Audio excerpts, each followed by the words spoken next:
진짜 학생부 종합 전형을 알려주는 진학 톡 시작하겠습니다. 시작하겠습니다.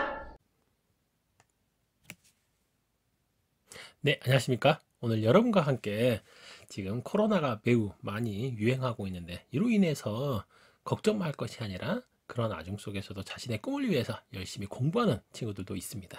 이처럼 교과뿐만 아니라 교과에 관련된 여러 가지 활동을 충실하게 해 나아가는 것이 자신의 꿈을 이루어 나갈 수 있을 거라고 생각합니다.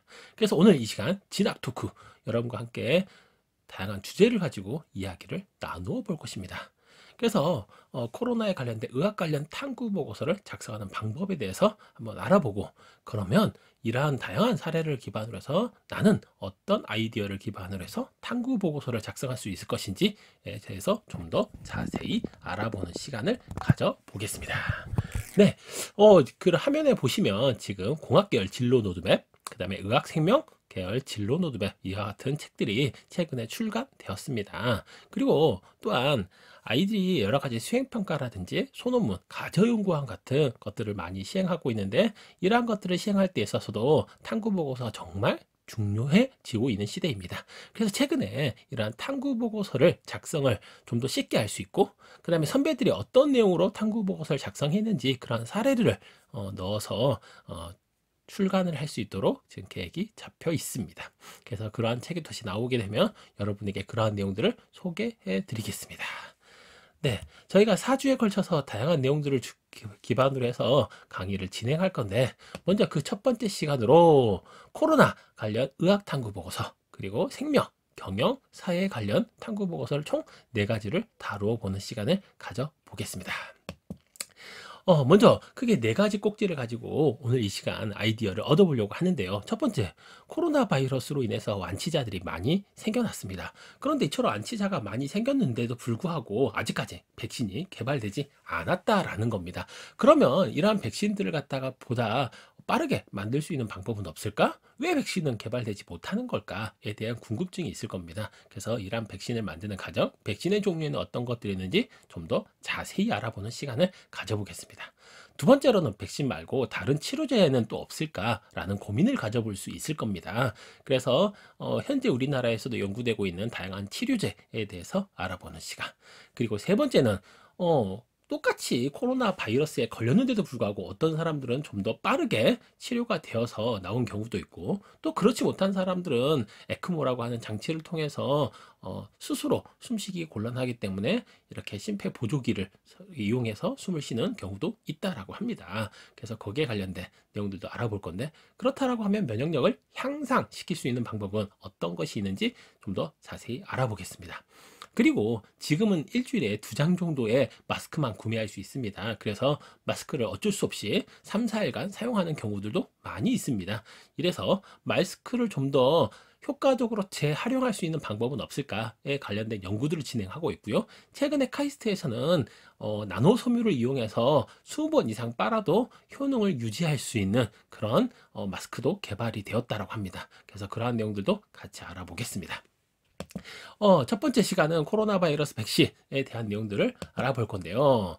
먼저 이러한 것들을 찾아보기 위해서는 가장 먼저 중요한 것은 관련된 기사를 검색해 보는 것이 중요하겠죠. 그래서 만약에 이렇게 코로나 바이러스에 관련된 내용들을 검색해 보게 된다라고 하면 완치자 혈액으로부터 백신을 제조하고 있다라는 기사를 확인해 볼 수 있을 거랍니다.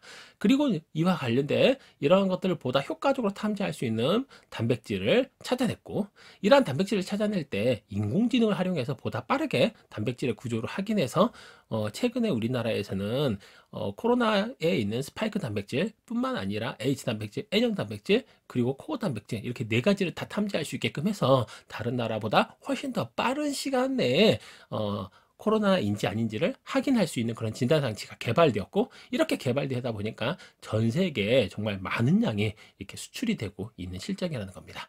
이처럼 인공지능이 다방면에 활용이 되고 있고, 그런 것들을 활용하게 된다라고 하면 백신뿐만 아니라 항체 이런 것들도 개발할 때 많은 도움을 얻을 수 있을 거라고 생각됩니다. 그리고 이런 것들을 좀 더 자세히 알아보고 싶다라고 하면 선행 연구, 현재까지 이러한 코로나 바이러스에 관련된 것들이 어떤 연구들이 진행되고 있는지를 찾아보게 된다라고 하면 보다 자세한 내용들을 알아볼 수 있을 거라고 생각됩니다. 그래서 지금 현재는 고려대학교에서 신종 바이러스에 관련된 이런 논문들이 소개되어 있습니다. 물론 이거 말고도 다양한 논문들이 많이 있는데 왜 이거에 대해서 알아보냐면, 첫 번째, 현재 우리가 코로나 바이러스라고 하는 코로나 계열의 바이러스에는 독감도 있고 사스, 메르스, 그리고 이번에 발생된 코로나19도 당연한 코로나 계열의 바이러스라는 겁니다. 그래서 서로 연계성이 있기 때문에 어떤 점이 공통점이고 어떤 점이 차별성인지를 확인한다라고 하면 좀 더 백신에 대해서 더 자세히하게, 그리고 왜 제약 회사들이 이렇게 코로나 백신을 개발하지를 않고 있는지에 대한 내용들도 이해가 될 수 있을 거라고 생각됩니다. 왜냐하면 바이러스는 항생제보다 훨씬 더 돌연 변이가 많이 일어나기 때문에 한 번 만들었는데 내년에 그걸 사용할 수 없다라고 하면 몇백억을 투자해서 개발되었는데도 불구하고 이걸 이용하지 못한다라고 하면 당연히 제약회사는 손해를 볼 수밖에 없을 거라고 생각됩니다.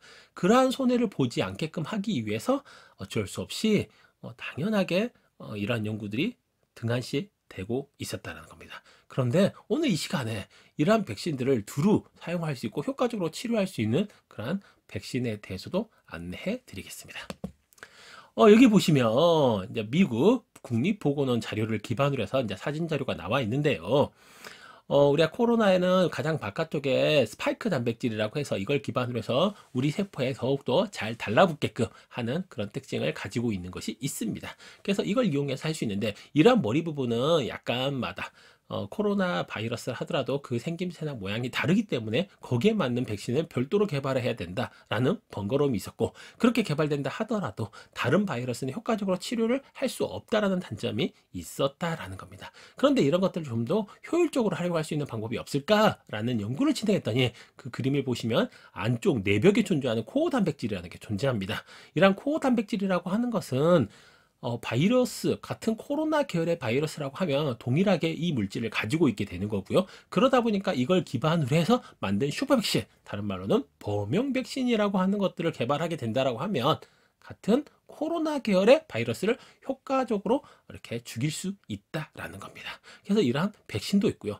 마지막으로 봐보면 DNA 백신이라는 것도 존재합니다. 왜냐하면 우리 사람에도 동일한 부모님한테 태어났다 하더라도 각각 생김새나 여러 가지 것들이 다르다는 것을 우리는 경험적으로 알 수 있을 겁니다. 그러한 특징이 DNA나 RNA 이러한 것들을 기반으로 해서 특징이 결정되는데, 이러한 조각들을 이용해서 거기에 효과적으로 치료할 수 있는 백신을 만들 수 있습니다. 그런데 우리가 조금 생각해 보면 갓난아이들은 백신을 여러 번 맞습니다. 왜 그럴까요? 똑같은 백신을 여러 번 맞는 이유는 아직도 면역력이 잘 형성되어 있지 않기 때문에 살아있는 생백신을 맞게 된다고 하면 오히려 백신으로 인해서 더 큰 질병을 야기시킬 수가 있다라는 거죠. 그래서 이러한 문제점을 없애고 우리가 스파이크 단백질 같은 거라든지 이런 것들의 특징이 아직도 죽어 있다 하더라도 남아 있기 때문에 그거와 효과적으로 대응할 수 있는 항체를 만들어서 그와 비슷한 물질이 들어오게 되면 효과적으로 대응해서 죽일 수 있게끔 합니다. 그러나 살아있지 않다 보니까 당연히 항체가 더욱더 많이 만들어지지는 못한다라는 단점이 있습니다. 그래서 어쩔 수 없이 3열 백신을 2번, 3번, 4번 이런 식으로 여러 번을 맞아서 거기에 대한 적응력을 기르는 그런 특징으로 적용하고 있다라는 겁니다.